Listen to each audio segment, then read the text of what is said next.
अभी से कुछ ही सालों पहले की बात है। बांके बिहारी जी की एक भक्त जो कि समय समय पर अपने पति के साथ वृंदावन बांके बिहारी जी के दर्शन करने के लिए आया करती थी।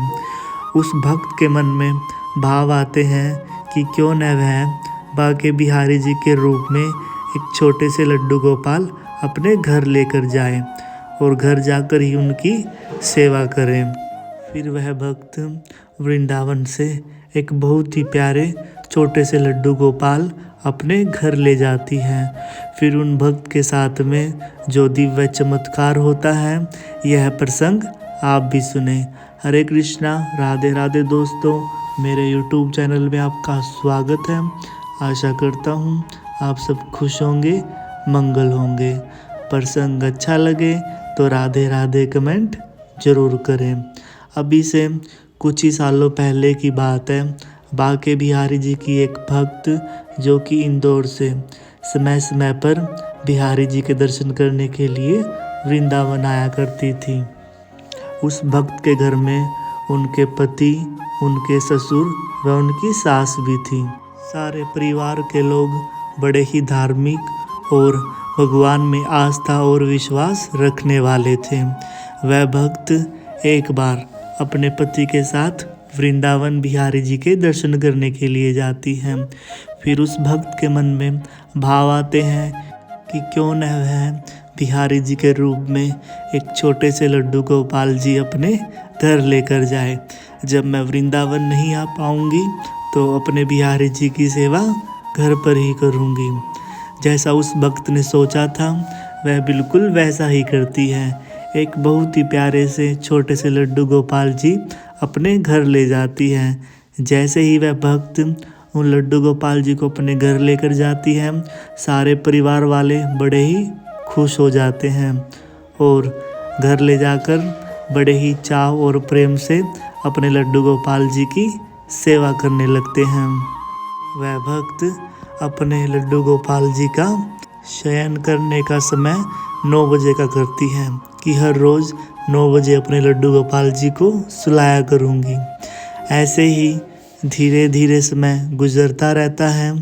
एक समय आता है कि उस भक्त को और उस भक्त के पति को शाम के समय किसी रिसेप्शन में जाना था।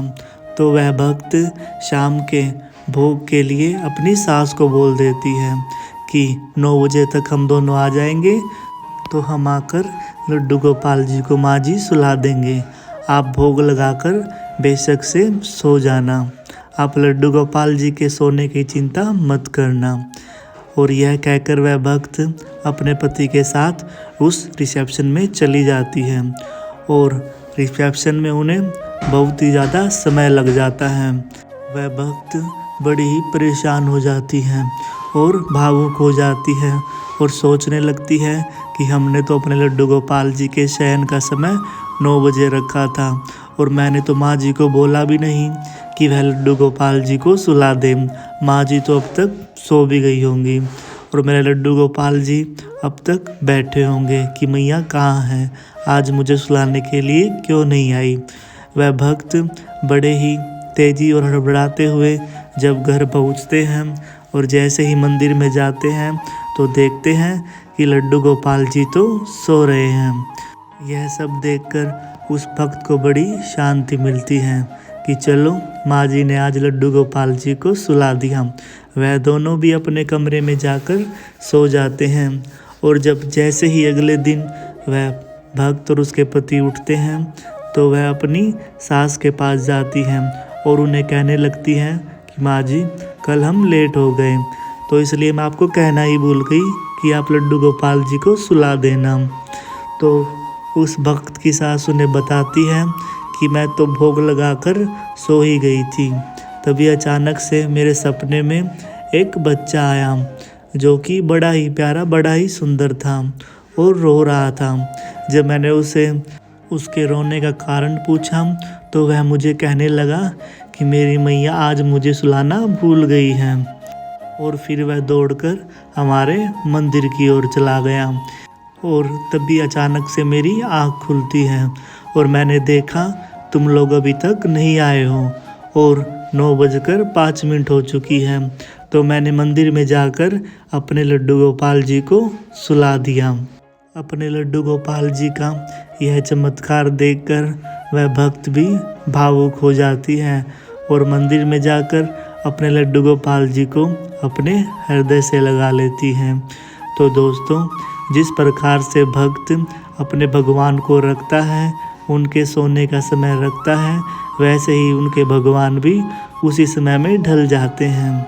हमारे बिहारी जी को तो केवल अपने भक्तों से प्रेम ही चाहिए है। इनके अलावा हमारे बाकी बिहारी जी किसी चीज़ से नहीं रह सकते। तो बोलिए श्री कुंज बिहारी श्री हरिदास। तो दोस्तों, आज के लिए बस इतना ही।